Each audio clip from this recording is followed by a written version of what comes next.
MQM ने peoples party की जानिब से 8 कायमा कमेटियों की पेशकश कबूल करने से इनकार कर दिया। पीपल्स पार्टी ने MQM को कायमा कमेटियों के मामले पर दोबारा मुज़ाकरात की दावत दे दी है। मज़ीद जानते हैं डॉन न्यूज़ के नुमाइंदे इमरान अहद खान से। इमरान, बताइएगा MQM की जानिब से इनकार की क्या वजह सामने आई है?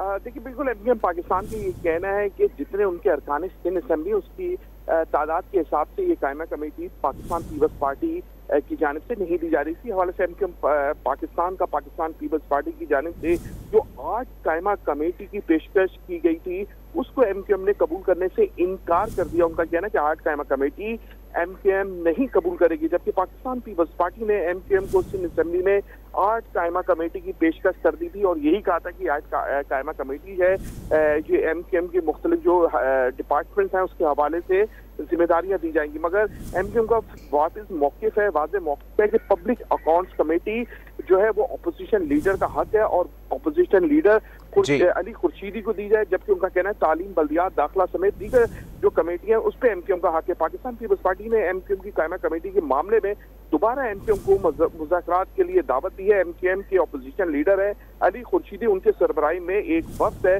वो पाकिस्तान पीपल्स पार्टी के रहनुमाओं से मिलेगा और दोबारा कायमा कमेटी के हवाले से बातचीत होगी। जी, बहुत शुक्रिया इमरान अहद खान अपडेट करने के लिए।